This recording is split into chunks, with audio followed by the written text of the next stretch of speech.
नमस्कार दोस्तों, स्वागत है आपका आज के मुख्य समाचारों में। जी हां दोस्तों, आपको यहां पर देखने को मिलेंगी सुबह से लेकर शाम तक की तमाम बड़ी खबरें, मुख्य समाचार, ब्रेकिंग न्यूज अपडेट्स के रूप में। तो दोस्तों, आप सभी लोगों से रिक्वेस्ट है इस वीडियो को ज्यादा से ज्यादा लाइक और शेयर करें। तो चलिए दोस्तों, जान लेते हैं आज की अगली बड़ी खबर। राहुल गांधी ने कहा, काला जादू जैसी अंधविश्वास की बातें करके प्रधानमंत्री पद की गरिमा को गिराना बंद कीजिए। जी हां दोस्तों, प्रधानमंत्री मोदी ने बुधवार को कांग्रेस के विरोध प्रदर्शन का जिक्र करते हुए कहा था कि लोग कितना भी झाड़ फूंक काला जादू कर ले, जनता का विश्वास अब उन पर दोबारा कभी नहीं बन पाएगा। अब इसी मुद्दे पर राहुल गांधी ने ट्वीट किया है कि प्रधानमंत्री को महंगाई नहीं दिखती, बेरोजगारी नहीं दिखती, अपने काले कारनामों को छिपाने के लिए काला जादू जैसे अंधविश्वासी बातें करके प्रधानमंत्री पद की गरिमा को गिराना और देश को भटकाना बंद कीजिए। प्रधानमंत्री जी, जनता के मुद्दों का जवाब तो देना ही पड़ेगा। दरअसल दोस्तों, 5 अगस्त को संसद के बाहर कांग्रेस के सभी नेताओं ने काले कपड़े पहनकर प्रदर्शन किया था। प्रधानमंत्री को महंगाई नहीं दिखती, बेरोजगारी दिखती है, ऐसा उन्होंने अपने ट्वीट में लिखा। इससे पहले भी दोस्तों, कांग्रेस नेता राहुल गांधी ने हरियाणा में गरीबों को मुफ्त राशन दिए जाने से पहले उनसे 20 रुपए में तिरंगा खरीदने पर मजबूर करने की घटना की निंदा की थी। उन्होंने इस पूरी घटना को लेकर एक फेसबुक पोस्ट भी लिखा था। इसके बाद दोस्तों, अगली बड़ी खबर। तेजस्वी यादव बोले, बीजेपी को भगाना है हमारा मकसद, 10 लाख रोजगार पर भी दिया जवाब। जी हां दोस्तों, बिहार में सरकार बदल चुकी है। नीतीश कुमार एक बार फिर से मुख्यमंत्री बने हैं। इस सरकार में नंबर 2 आरजेडी नेता तेजस्वी यादव हैं। आज उन्होंने एबीपी न्यूज से खास बातचीत में बीजेपी पर जमकर निशाना साधा। दोस्तों, उन्होंने कहा कि हमारा दायित्व था कि किसी भी कीमत पर सांप्रदायिक शक्ति बीजेपी बिहार की धरती से बाहर जाए। इसका काम जो देश में चल रहा है, झारखंड और महाराष्ट्र में देखिए।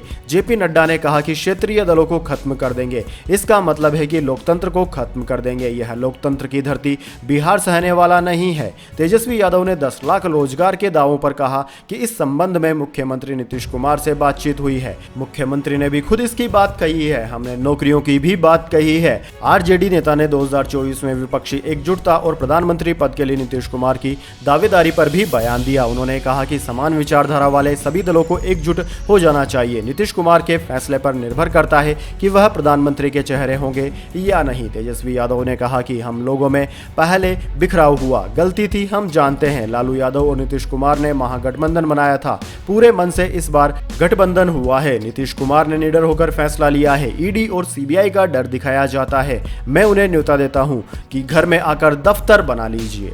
इसके बाद दोस्तों, अगली बड़ी खबर। गरीब के खाने पर टैक्स, अमीरों का 5 लाख करोड़ कर्ज हुआ माफ। रेवड़ी कल्चर के तंज पर केजरीवाल का पलटवार। जी हां दोस्तों, दिल्ली के मुख्यमंत्री अरविंद केजरीवाल ने केंद्र सरकार पर हमला बोला है। पीएम मोदी के रेवड़ी कल्चर वाले तंज पर जवाब देते हुए केजरीवाल ने कहा कि आम आदमी ठगा सा महसूस कर रहा है क्योंकि केंद्र सरकार ने गरीब के खाने पर भी टैक्स लगा दिया है। वहीं बड़े व्यापारियों का 5 लाख करोड़ रुपए का कर्ज माफ कर दिया गया है। अरविंद केजरीवाल ने कहा कि पिछले कुछ दिनों से जिस तरह से जनता को मुफ्त में मिलने वाली सुविधाओं का विरोध किया जा रहा है, कहा जा रहा है कि सारी मुफ्त की सुविधाओं को बंद किया जाए। क्या केंद्र सरकार की आर्थिक हालत ज्यादा खराब तो नहीं हो गई है? केजरीवाल ने कहा कि केंद्र सरकार जब अग्निपथ योजना लाई तब कहा गया कि इसको लाने की जरूरत इसलिए पड़ी क्योंकि सैनिकों के पेंशन का खर्च इतना बढ़ गया है कि केंद्र सरकार उसको बर्दाश्त नहीं कर पा रही। केजरीवाल ने आगे कहा कि आजादी के बाद पहली बार ऐसा हो रहा है कि कोई सरकार ऐसा कह रही है। आगे उन्होंने कहा कि केंद्र सरकार ने 8वां वेतन आयोग लाने से भी मना कर दिया है। केजरीवाल ने दावा किया कि केंद्र सरकार ने मनरेगा के लिए पैसा नहीं होने की बात कही है और इस साल इसमें 25% की कटौती हुई है। दिल्ली सीएम ने पूछा कि केंद्र सरकार का 40 लाख का बजट है, लेकिन सारा पैसा कहां जा रहा है? केजरीवाल ने आगे आरोप लगाते हुए कहा कि इन्होंने अपने सुपर अमीर दोस्तों के लाखों करोड़ों के कर्जे माफ कर दिए हैं। ये कर्जे माफ नहीं होते तो टैक्स नहीं लगाना पड़ता। 3.5 लाख करोड़ की आमदनी पेट्रोल डीजल के टैक्स से होती है। कहां गया है सारा पैसा? केजरीवाल ने आरोप लगाते हुए आगे कहा कि सरकारी स्कूल बंद करने की बात हो रही है, फ्री इलाज बंद होना चाहिए, ऐसा कहा जा रहा है, लेकिन ऐसे में गरीब पैसा कहां से लाएगा? सरकारी पैसा चंद लोगों पे उड़ाया तो देश कैसे चलेगा? इसके बाद दोस्तों अगली बड़ी खबर, ड्रैगन की अन्य देशों को चेतावनी, ताइवान पर अमेरिका की नकल की कतई कोशिश न करें, होंगे गंभीर नतीजे। जी हां दोस्तों, चीनी विदेश मंत्री वांग यी ने उन अन्य देशों को ताइवान पर अमेरिका के राजनीतिक रुख का पालन नहीं करने की चेतावनी दी है। चीनी विदेश मंत्री ने धमकी दी कि ऐसा करने के नतीजे गंभीर हो सकते हैं। चीन के विदेश मंत्री वांग यी का कहना है कि कुछ देश राजनीतिक स्वार्थ से काम कर रहे हैं और यह चीन के साथ संबंधों की नींव को गंभीर रूप से कमजोर कर देगा। साउथ चाइना मॉर्निंग पोस्ट की एक खबर के मुताबिक बुधवार को चीनी विदेश मंत्रालय ने एक बयान में कहा कि वांग ने मंगोलिया, दक्षिण कोरिया और नेपाल के विदेश मंत्रियों के साथ हाल ही के दिनों में 3 अलग-अलग बैठकों के दौरान अपना ये संदेश दिया। उन्होंने कहा कि कुछ देशों के राजनेताओं ने ताइवान पर वाशिंगटन के नेतृत्व का अनुसरण किया था और राजनीतिक हितों के अपने दायरे से बाहर निकलने की कोशिश कर रहे थे। इसके बाद दोस्तों अगली बड़ी खबर, सीबीआई ने मवेशी तस्करी मामले में वीरभूमि के टीएमसी जिला प्रमुख अनुब्रत मंडल को किया गिरफ्तार। जी हां दोस्तों, केंद्रीय अन्वेषण ब्यूरो सीबीआई ने तृणमूल कांग्रेस के वीरभूमि जिला अध्यक्ष अनुब्रत मंडल को उनके आवास से गिरफ्तार कर लिया। अनुब्रत को मवेशी तस्करी मामले की जांच में सहयोग न करने के आरोप में गिरफ्तार किया गया है। एक अधिकारी ने बताया कि सीबीआई का एक दल गुरुवार को तड़के टीएमसी के वीरभूमि जिले के अध्यक्ष के घर पहुंचा और करीब 1 घंटे तक चली पूछताछ के बाद उन्हें गिरफ्तार कर लिया गया। सीबीआई के एक अधिकारी ने बताया कि हमने मवेशी तस्करी घोटाले की जांच में सहयोग न करने पर उन्हें गिरफ्तार किया है।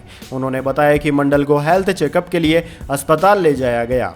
इसके बाद दोस्तों अगली बड़ी खबर, बांदा में यमुना में पलटी नाव, 40 डूबे, 4 की मौत, 25 लापता। बहनें राखी बांधने जा रही थी, पतवार टूटने से हुआ हादसा।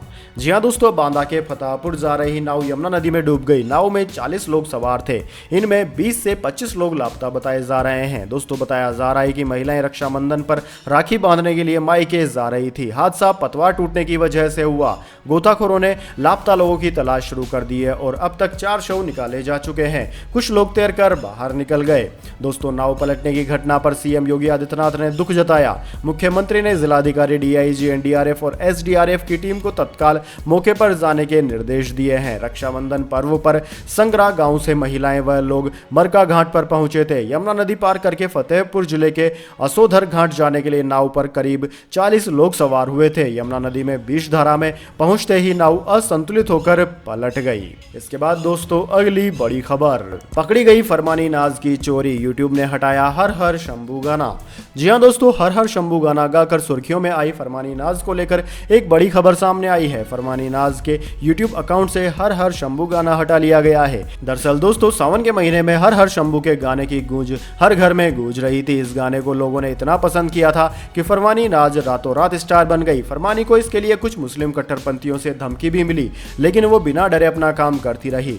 असल में बात ऐसी है कि जिस गाने को लेकर फरमानी को इतनी लोकप्रियता मिली वो गाना उनका ओरिजिनल नहीं था। फरमानी नाज को लोकप्रिय बनाने वाला हर हर शंभू गाना जीतू शर्मा द्वारा लिखा गया था, जिसे उन्होंने अभिलाषा पांडे से रिकॉर्ड कराया था। आज तक से बातचीत करते हुए जीतू शर्मा ने कहा था कि उन्हें फरमानी नाज के गाने से कोई दिक्कत नहीं है, बस गाने का क्रेडिट मिलना चाहिए क्योंकि उन्होंने इसे लिखने में काफी मेहनत की थी। फरमानी नाज को पता था कि ये गाना उनका ओरिजिनल नहीं है, लेकिन फिर भी वो लगातार इस मुद्दे को इग्नोर करती रही। अब जीतू शर्मा के विरोध के बाद उन्हें यूट्यूब से गाना हटाना पड़ा क्योंकि गाने का असली कॉपीराइट जीतू शर्मा के पास है। कॉपीराइट के तहत अगर आप किसी का कंटेंट, वीडियो या फिर फोटो लेते हैं तो उसे आप बिना क्रेडिट दिए नहीं ले सकते।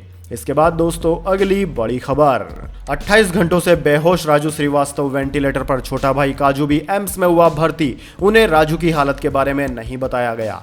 जी हां दोस्तों, कॉमेडियन राजू श्रीवास्तव की हालत नाजुक बनी हुई है। उन्हें वेंटिलेटर पर रखा गया है। दिल्ली एम्स के आईसीयू में उनका ट्रीटमेंट चल रहा है। दोस्तों राजू के पीआरओ गर्वित नारंग ने कहा कि बुधवार शाम को डॉक्टरों ने एंजियोप्लास्टी की है, लेकिन अभी उनका ब्रेन रेस्पॉन्स नहीं कर रहा है, उसमें हरकत नहीं है। 28 घंटों से ज्यादा का वक्त हो गया है, अभी होश भी नहीं आया है, पल्स भी 60-65 के बीच है।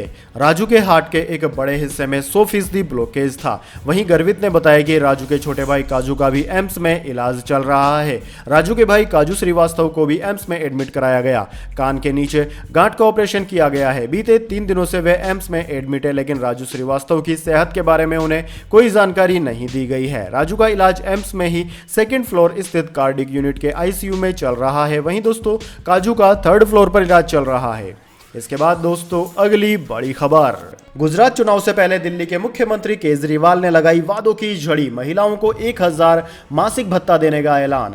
जी हां दोस्तों, इस साल के आखिर में गुजरात के विधानसभा चुनाव होने वाले हैं। चुनाव को लेकर आम आदमी पार्टी ने अभी से अपनी कमर कस ली है। आम आदमी पार्टी के संयोजक और दिल्ली के मुख्यमंत्री अरविंद केजरीवाल लगातार गुजरात का दौरा कर रहे हैं। केजरीवाल ने बुधवार को वादा किया कि अगर उनकी पार्टी की सरकार गुजरात में बनती है तो 18 साल से ज्यादा उम्र की महिलाओं को 1000 रुपए का मासिक भत्ता दिया जाएगा। केजरीवाल ने यह भी कहा कि भत्ता उन्हीं महिलाओं को दिया जाएगा जो इसके लिए स्वीकृति देंगी। गुजरात में अपने चुनावी अभियान के तहत केजरीवाल ने लोगों को यह 5वीं गारंटी दी है। दोस्तों, आपकी जानकारी के लिए बता दें, इससे पहले केजरीवाल गुजरात के लोगों से 2 और वादे कर चुके हैं। गुजरात में एक जनसभा के दौरान सीएम केजरीवाल ने कहा कि हम कह रहे हैं कि हम सत्ता में आएंगे तो वो सब करेंगे जो दिल्ली में किया और पंजाब में कर रहे हैं, लेकिन बीजेपी और कांग्रेस वाले ये नहीं करते। वो आते हैं, एक दूसरे को गालियां देते हैं और चले जाते हैं। पहली बार लोगों को एक अच्छा विकल्प मिला है। इसके बाद दोस्तों, अगली बड़ी खबर।